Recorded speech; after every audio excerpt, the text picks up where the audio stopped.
आज हम एक ऐसी कहानी की गहराई में उतरेंगे जो एक पागलपन भरे आइडिया से शुरू हुई थी। और देखते ही देखते दुनिया भर के पैरों तक पहुंच गई। ये कहानी है नाइकी की।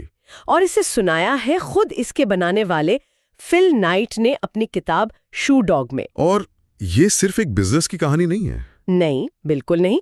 ये उस जुनून, उस अनिश्चितता और उन सैकड़ों छोटी छोटी असफलताओं की कहानी है जो किसी बड़े सपने को हकीकत में बदलने के लिए जरूरी होती हैं। हमारा मिशन आज यही समझना है कि कैसे एक साधारण सा लड़का जिसके पास सिर्फ एक सपना था और कोई बिजनेस बैकग्राउंड भी नहीं था, हाँ, वो दुनिया के सबसे बड़े ब्रांड्स में से एक बना सका। और कहानी की शुरुआत तो किसी फिल्म जैसी है। बिल्कुल, कल्पना कीजिए 1962 का साल है। एक 24 साल का लड़का अपने पिता से पैसे उधार लेकर जापान पहुंचता है और वहां एक बड़ी जूता कंपनी ओनित्सुका टाइगर से मिलने जाता है बिना किसी अपॉइंटमेंट के। और उनसे सीधे कहता है, मैं अमेरिका में आपके जूते बेचूंगा। मतलब यहीं से सब कुछ शुरू हुआ। चलिए इस कहानी के पन्ने पलटते हैं। तो ये जो पागलपन भरा आइडिया था, ये आया कहाँ से? मतलब फिल नाइट तो ओरेगन यूनिवर्सिटी में एक साधारण से धावक थे ना। हाँ, वो तो थे, लेकिन उनके कोच साधारण नहीं थे। बिल बोवरमैन। हाँ, वो तो एक जीनियस थे। वो हमेशा बेहतर रनिंग शूज की तलाश में रहते थे। मतलब अपने एथलीट्स के जूते फाड़कर उनमें रबर और कुशन जोड़ के नए नए प्रयोग करते रहते थे। तो इनोवेशन का बीज तो वहीं से पड़ा। बिल्कुल। लेकिन उस बीज को एक बिजनेस प्लान में बदला स्टैनफोर्ड यूनिवर्सिटी के क्लासरूम प्रोजेक्ट ने। अच्छा, वो मशहूर पेपर जिसमें उन्होंने सवाल पूछा था कि क्या जापानी जूते जर्मन जूतों का मार्केट खत्म कर सकते हैं? सही। हाँ, उस वक्त एडिडास जैसी जर्मन कंपनियों का ही दबदबा था। तो फिल ने तर्क दिया कि अगर जापानी कैमरे जर्मन कैमरों को टक्कर दे सकते हैं तो कम लागत वाले जापानी जूते भी ऐसा कर सकते हैं। बिल्कुल। क्लास में तो इस आइडिया को किसी ने गंभीरता से नहीं लिया, लेकिन फिल के दिमाग में ये बात वो घर कर गई। और इसी विजन को लेकर वो जापान पहुंच गए। लेकिन उनके पास तो कोई कंपनी थी ही नहीं। यही तो कहानी का सबसे दिलचस्प हिस्सा है। जब ओनित्सुका के अधिकारियों ने पूछा, आप किस कंपनी से हैं? हाँ, तो उन्होंने एक पल सोचा और बस एक नाम बना लिया, blue ribbon spots. Blue ribbon spots. उस वक्त ऐसी कोई कंपनी असल में थी ही नहीं। उन्होंने मौके पर ही एक कंपनी बना दी। ये दुस्साहस ही एक एंटरप्रेन्योर की पहली पहचान है। सही बात है। आपको मौके पर वो कहानी बनानी पड़ती है जिस पर दुनिया यकीन कर सके। और उन्होंने यकीन कर भी लिया।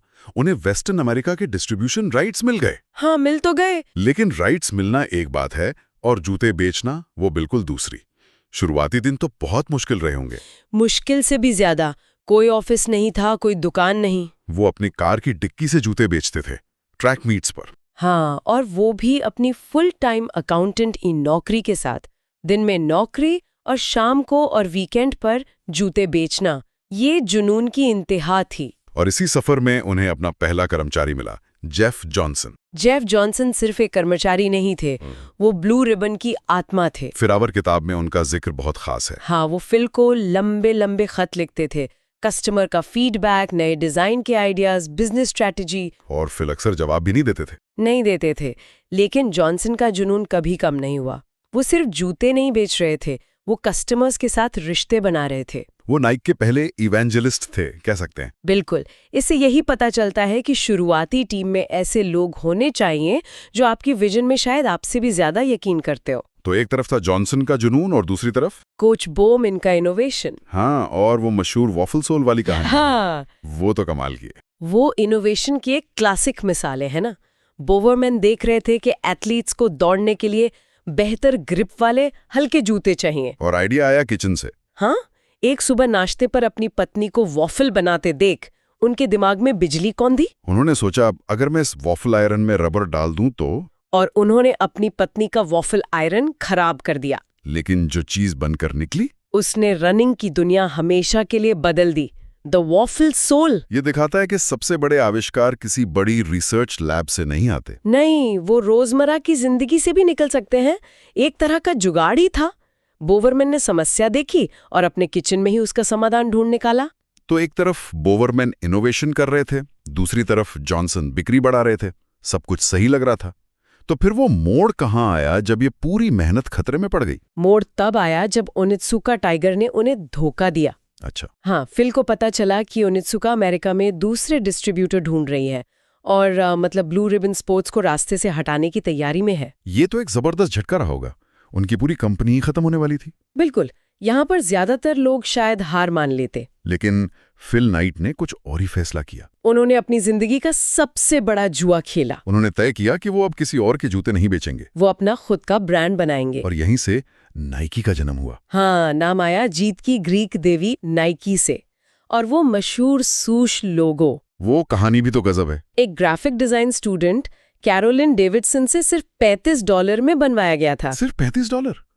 आज के जमाने में तो कोई सोच भी नहीं सकता। और मजेदार किस्सा ये है कि फिल को वो लोगो पहली नजर में पसंद ही नहीं आया था। सच में? हाँ, ये सच है।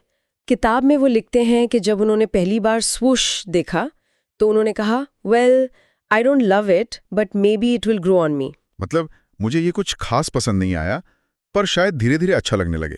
सोचिए, दुनिया का सबसे मशहूर लोगो उसके फाउंडर को ही पहली नजर में पसंद नहीं था। ये सिखाता है कि कभी-कभी आपको अपनी पहली प्रतिक्रिया पर नहीं, बल्कि भविष्य की संभावना पर भरोसा करना पड़ता है। बिल्कुल। तो ब्रांड का नाम और लोगो तो तय हो गया, लेकिन कंपनी चलाने के लिए पैसों की जरूरत थी, और किताब में पैसों की किल्लत का जिक्र तो बार बार आता है। हाँ, और यही तो सबसे हैरान करने वाली बात है।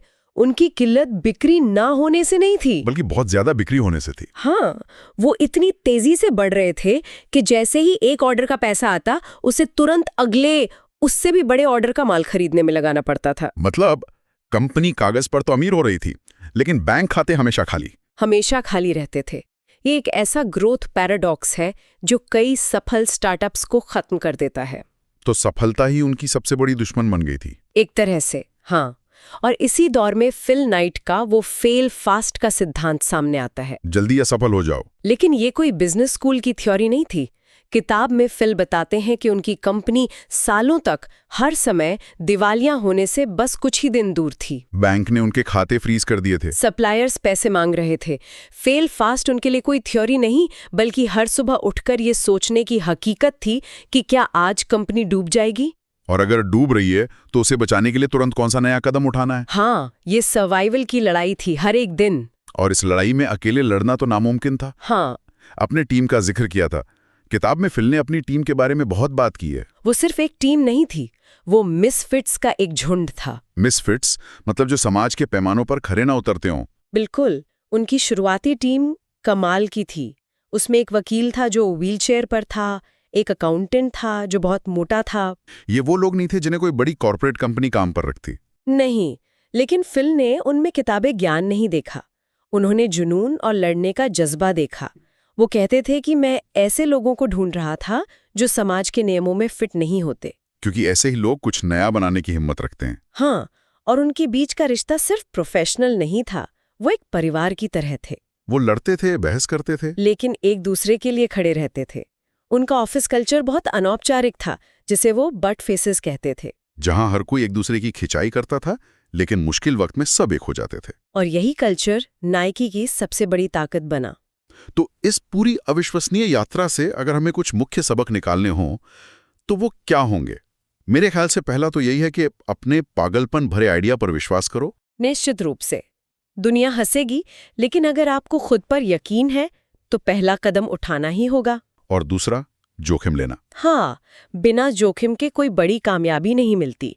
फिल ने अपनी सुरक्षित नौकरी छोड़ी, पैसे उधार लिए और एक अनजान देश चले गए। कंफर्ट जोन में रहकर सिर्फ गुजारा होता है, इतिहास नहीं बनता। तीसरा सबक जो मुझे बहुत जरूरी लगता है वो है टीम की अहमियत। वो मिसफिट्स की टीम। हाँ, अकेले शायद तेज भागा जा सकता है, लेकिन एक मैराथन जीतने के लिए आपको ऐसे लोगों की जरूरत होती है जो आपके गिरने पर आपको उठा सकें। बिल्कुल सही। और चौथा सबक है असफलता को देखने का नजरिया। नाइकी दर्जनों बार बंद होने की कगार पर पहुंचा। चेक बाउंस हुए, बैंक ने साथ छोड़ा, लेकिन उन्होंने हार नहीं मानी। असफलता मंजिल नहीं है, वो तो रास्ते का एक जरूरी हिस्सा है। हाँ, गिरो, सीखो और फिर से दौड़ना शुरू करो। और पांचवां और आखिरी सबक, ब्रांडिंग। ये सिर्फ एक लोगो या नाम नहीं है। की फीचर नहीं बेचे, उन्होंने लोगों की भावनाओं को, उनके जीतने के जज्बे को छुआ। एक कहानी बेची, एक एहसास बेचा। धीरूभाई अंबानी ने भी तो यही किया था। उन्होंने सिर्फ धागा नहीं बेचा, उन्होंने एक सपना बेचा कि कोई भी भारतीय बड़ा बन सकता है। सही बात है। कहानी हमेशा एक छोटे आइडिया से शुरू होती है, लेकिन उसे बड़ा बनाती है एक मजबूत टीम और एक दमदार कहानी जो लोगों के दिलों से जुड़ सके। शू डॉग हमें यही सिखाती है कि सफलता कोई एक रात का जादू नहीं है। ये एक लंबी, पसीने और आंसुओं से भरी मैराथन है। लेकिन किताब के अंत में फिल नाइट कहते हैं कि वो ये सब फिर से करना चाहेंगे। क्योंकि उस यात्रा का अनुभव ही अपने आप में सबसे बड़ा इनाम था। तो अंत में सोचने वाली बात यही है कि अगर एक साधारण लड़का जिसके पास सिर्फ एक सपना था और दौड़ने वाले जूते थे, वो नाइकी बना सकता है, तो किसी का भी अपना सपना क्यों पूरा नहीं हो सकता। जैसा कि फिल ने खुद कहा, डरपोक लोग कभी शुरू ही नहीं करते और कमजोर लोग रास्ते में ही मर जाते हैं। जो बचते हैं वो हम हैं। ये लाइन तो किसी भी सपने देखने वाले के लिए एक मंत्र की तरह है। बिल्कुल। तो आपका वो पागलपन भरा आइडिया क्या है? शायद इस चर्चा के बाद उसके बारे में सोचने और उस पे वो पहला छोटा कदम उठाने का समय आ गया है। अगर ये चर्चा आपको प्रेरणा देती है और आपने कुछ नया सीखा तो इसे लाइक करें, अपने दोस्तों के साथ शेयर करें और हमारे चैनल को सब्सक्राइब करें ताकि ऐसी कहानियां आप तक पहुंचती रहें। तब तक जस्ट डू इट।